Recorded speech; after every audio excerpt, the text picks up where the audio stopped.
Let's talk about the women, because a lot of people know you because of the women. I mean, that's how it all started. Well, with what, throwing the porn star off the roof? No, the trying to impress them with the Instagram stuff and whatever. You started posting like the guns, but then you said the girls got more, and then later the cannabis got more, which we'll get to. Yeah, so I mean, initially it was kind of lifestyle stuff, and then I would put the girl stuff in there too. And it's funny because the jealousy was actually like more of a driving force than anything else. If girls see other hot girls that are interested in you, it's, I think the most powerful like driving factor, like more so than the money and the fame and all the others. Well, maybe not more than fame. Fame kind of is a trump card, but you said fame like 100x's things. It's a crazy thing. Like, yeah, it's a crazy thing. Like situations that would never happen otherwise. Yeah. Is it now have a life of its own? I mean, can you control it now? Yeah, there's no stopping it now. The train has left the station. So, like, I didn't post for like a month or two and figured like it would kind of go away, and it's not going away. Okay. And the women that are around, well, first of all, you probably heard connections with Hugh Hefner. Are you the modern day Hugh Hefner? And like that image, one guy with like 8 women, like you do or Hef does. Yeah. I mean, that does everyone's head in, right? And in the Puritan America with, family values, why is that such a hard thing for people to get their head around? And what are you telling them? I don't know. I mean, I think like recently society has said certain things are okay and certain things are super bad that had been going on for like thousands of years. Like back in the day, I mean, it was normal for a person to have more than one wife. Not that long ago, if you won a battle, you would rape and pillage and you would steal stuff from the village, you'd have sex with all the women, and that was fine. And now, I mean, that would be, crazy war crimes. And I just think in the last 100 years, things have just changed a lot.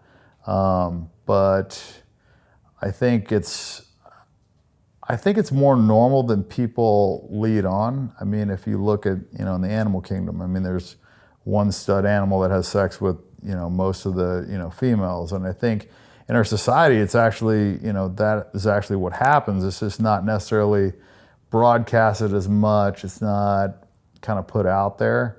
But I think 5% of the guys have sex with like pretty much all the girls.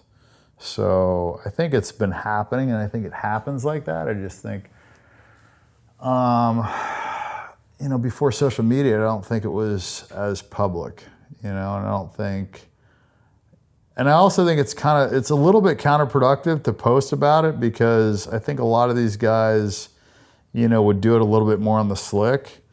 And I've always just been like, fuck it. Like I always tell the girls the truth. So I never lied about anything. Which surprisingly made it easier, actually, because then, I don't know,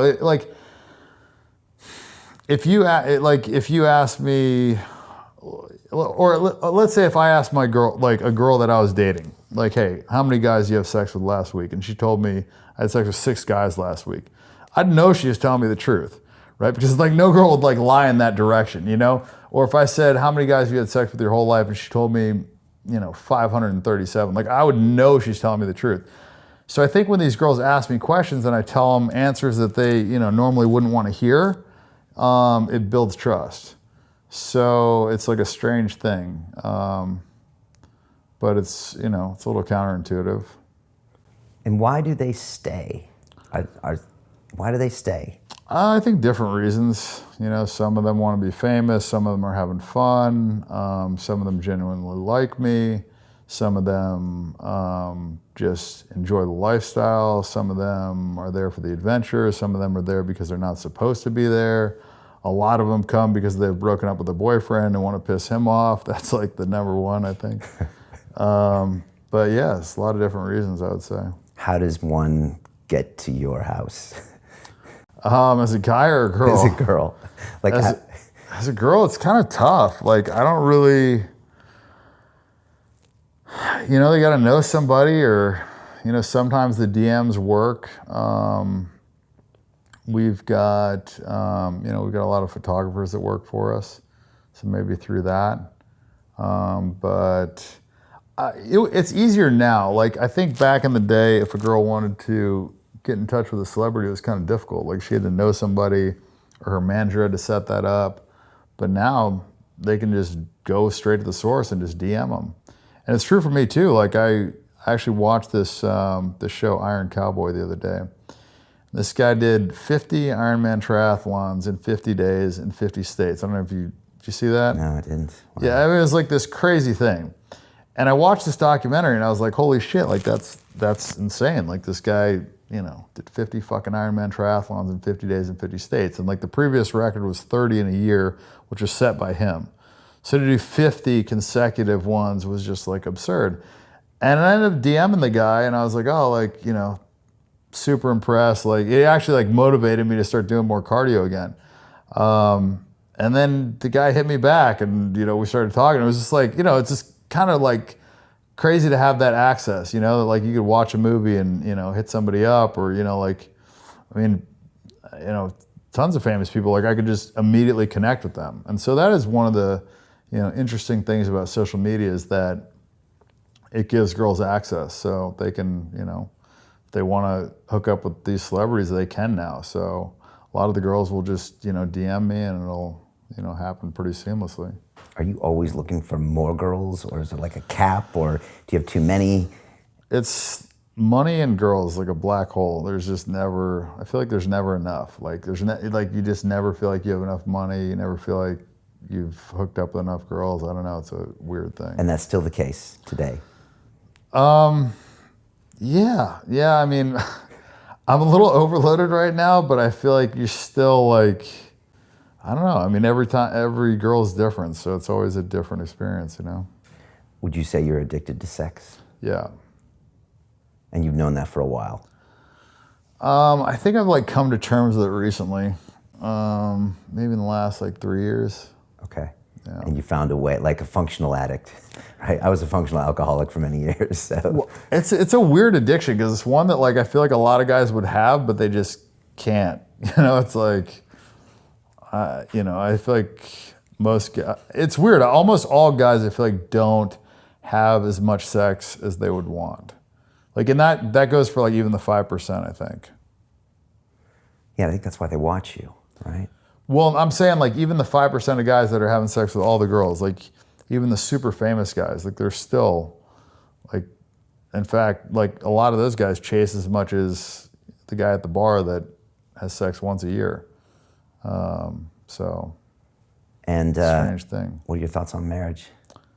I don't see a ton of upside in it for, a guy in my position, but I guess if you lived in the Midwest and you wanted to have a family and you wanted to have kids, it would make sense. But otherwise, it's a gamble on 50% of your assets. It's a big bet, man. You're betting that you're going to love her forever. And I mean, you're also involved in the government. Like if you want to get a divorce, you have to ask the government for permission. So I don't know. I think just that dynamic alone makes both people feel like kind of trapped in the situation a little bit. So I think when you put somebody in a situation where they can't escape or they have no out, it makes them kind of want to get out. I don't know. I just think the whole kind of idea is a little bit flawed. So there's a lot of these like invisible contracts that we have, like marriage or boyfriends and being faithful and I don't know if the marriage one is too invisible. Right. I mean, that's like kind of like maybe that's visible, but yeah, you got to go to court. I mean, that's what I'm saying. It's a whole process. Like if you decide, like if you catch her fucking the plumber, it's not like you can just walk. Like no, you have to go to court. You have to talk to the government. You have to give her a certain amount. Like you have to agree on. It's just a whole process, right? Like just split up the house. I mean, it's just so different than dating. It's just so many more serious implications.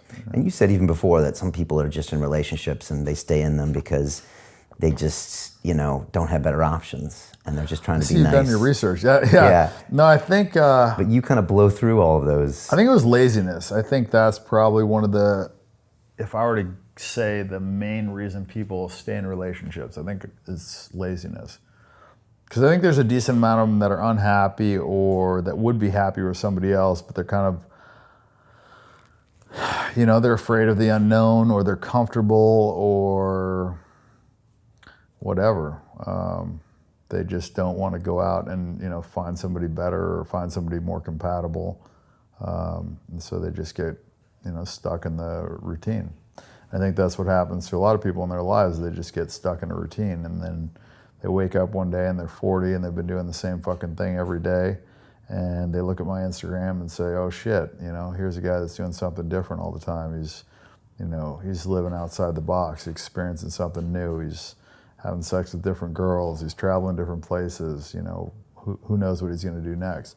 And so I think that's part of the appeal, is that, you know, it's unorthodox, it's unknown, you know, unpredictable.